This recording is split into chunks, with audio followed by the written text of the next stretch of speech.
Assalamualaikum warahmatullahi wabarakatuh. Perkenalkan, nama saya adalah Nurse Zaimi Yulia Putri Escape. Saya adalah peserta Latsar CPNS PPSDM Regional Bandung tahun 2021, Angkatan 34, Kelompok 3, dengan nomor daftar hadir 29. Pada kesempatan kali ini, saya akan mempresentasikan tugas pembelajaran agenda 1, yaitu tentang analisis isu efektivitas kinerja individu berdasarkan tupoksi. Saat ini, saya bekerja sebagai perawat di RSUD Tengku Sulung, Pulau Kijang, Kabupaten Indragiri Hilir. Dalam menganalisis sebuah isu, ada beberapa tahap yang harus kita lakukan untuk dapat menentukan isu apa yang akan menjadi prioritas dan bagaimana alternatif penyelesaian dari isu tersebut. Tahap yang pertama adalah pra-analisis, berupa mengidentifikasi isu dengan menggunakan metode pentahelix. Tahap yang kedua adalah kita melakukan penapisan isu dengan menggunakan metode APKL atau metode USG. Setelah kita melakukan penapisan isu, langkah selanjutnya adalah menganalisis isu dengan analisis fishbone dan analisis SWOT. Setelah proses analisis selesai, barulah kita bisa menentukan apa yang menjadi alternatif penyelesaian dari isu tersebut. Dari proses penelusuran isu, di sini saya menetapkan 3 isu yang akan saya analisis. Untuk isu pertama yaitu kurangnya pengetahuan pasien mengenai alur penanganan pasien darurat sesuai dengan triase. Yang kedua, kurang optimalnya penggunaan APD bagi perawat di UGD. Dan yang ketiga, kurang disiplinnya perawat UGD melakukan cuci tangan dengan benar sebelum dan sesudah melakukan tindakan. Setelah beberapa isu ditetapkan, tahapan selanjutnya yang akan dilakukan adalah melakukan penapisan isu. Teknik tapisan isu yang saya gunakan di sini adalah teknik APKL, di mana teknik ini terdiri atas 4 kriteria, yaitu yang pertama A. Aktual. Aktual ini mengandung arti apakah isu itu benar-benar terjadi atau tidak. Sedangkan P yaitu problematik, yang mengandung makna bahwa apakah isu tersebut memenuhi dimensi masalah yang kompleks atau tidak. K. Khalayak. Apakah isu tersebut menyangkut orang banyak atau tidak. Sedangkan yang terakhir adalah L. Layak. Apakah isu tersebut masuk akal, realistis, dan relevan. Rentang dari penilaian menggunakan teknik tapisan isu APKL ini yaitu rentang 1 sampai 5, di mana nilai terendah adalah 1 dan nilai tertinggi adalah 5.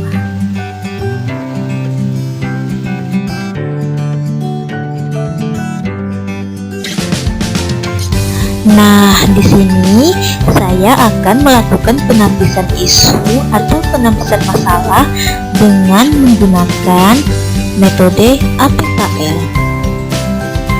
Untuk masalah atau isu yang pertama yaitu kurangnya pengetahuan pasien mengenai alur penanganan pasien darurat sesuai dengan triase, di mana nilai A-nya yaitu 5, nilai B-nya 4, nilai K-nya 4, dan nilai L-nya 5.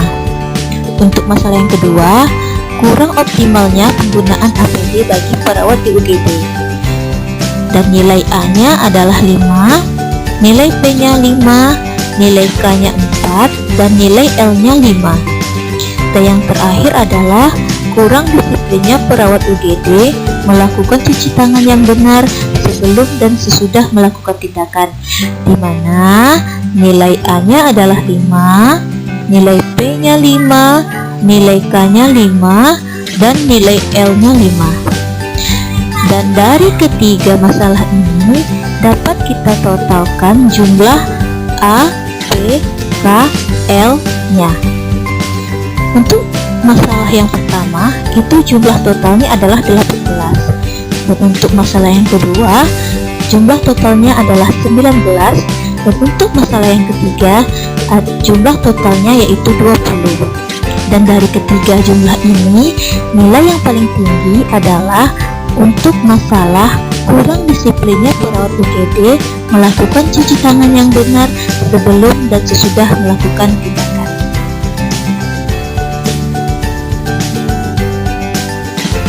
Setelah selesai melakukan penapisan isu, untuk selanjutnya saya akan menjelaskan tentang diagram fishbone atau diagram tulang ikan, di mana diagram fishbone ini adalah alat bantu untuk menganalisis isu yang memetakan berdasarkan cabang-cabang terkait dan lebih menekankan pada hubungan sebab akibat. Diagram fishbone ini akan kita gunakan untuk mengidentifikasi berbagai sebab potensial dari satu masalah. Seperti yang terdapat pada gambar ini, masalah yang telah ditetapkan adalah kurang disiplinnya perawat UGD melakukan cuci tangan dengan benar sebelum dan sesudah melakukan tindakan. Dan dari masalah ini akan dipecah menjadi sejumlah kategori yang berkaitan mencakup man, manusia, material, metode, dan lingkungan, di mana setiap kategori ini akan diuraikan kembali berupa hal-hal apa saja yang menyebabkan timbulnya masalah. Untuk kategori man, manusia, penyebabnya adalah kurangnya pengetahuan tentang cuci tangan yang benar dan kurangnya kesadaran perawat untuk mengimplementasikan cuci tangan yang benar. Untuk kategori kedua, metode, yaitu kurangnya sosialisasi mengenai cuci tangan dan teknik promkes tentang cuci tangan yang kurang optimal. Sedangkan untuk kategori material, penyebabnya adalah kurangnya ketersediaan air bersih yang mengalir sepanjang waktu. Dan yang kedua, sabun yang terkadang tidak tersedia di ruang UGD. Untuk kategori yang keempat, yaitu lingkungan, di mana penyebabnya adalah terbatasnya fasilitas cuci tangan di ruang UGD dan posisi ruang UGD yang jauh dari tempat cuci tangan yang lainnya dalam kawasan rumah sakit.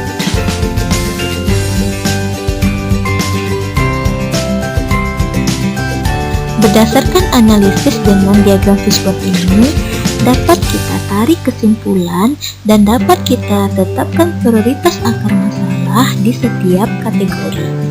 Untuk kategori manusia, prioritas akar masalahnya adalah kurangnya kesadaran perawat untuk mengimplementasikan cuci tangan yang benar. Untuk kategori bahan, yaitu kurangnya ketersediaan air bersih yang mengalir sepanjang waktu. Untuk kategori metode, yaitu teknik promosi kesehatan tentang cuci tangan yang kurang optimal. Sedangkan untuk kategori lingkungan, prioritas akar masalahnya adalah terbatasnya fasilitas cuci tangan di ruangan UGD.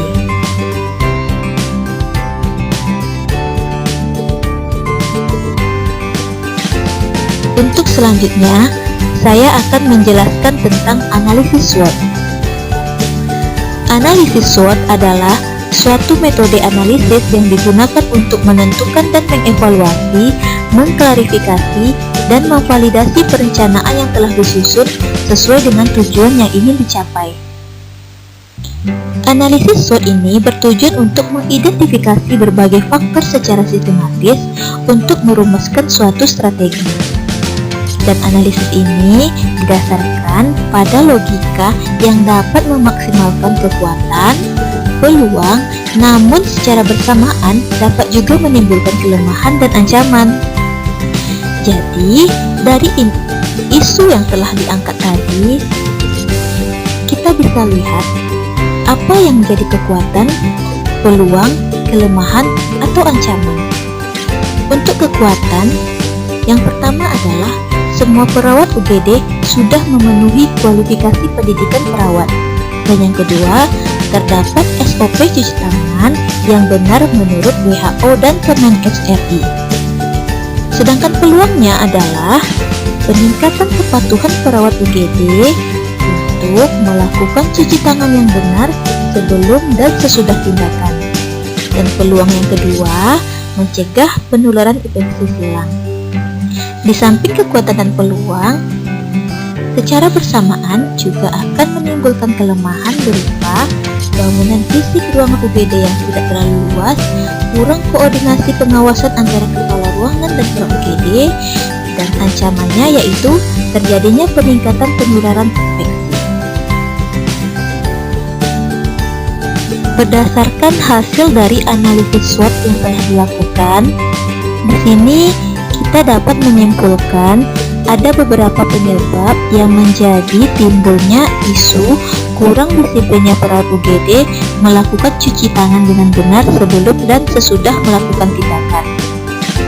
Adapun penyebabnya adalah kurang kesadaran perawat, kurangnya ketersediaan air bersih, teknik prokes yang kurang optimal, dan terbatasnya fasilitas cuci tangan.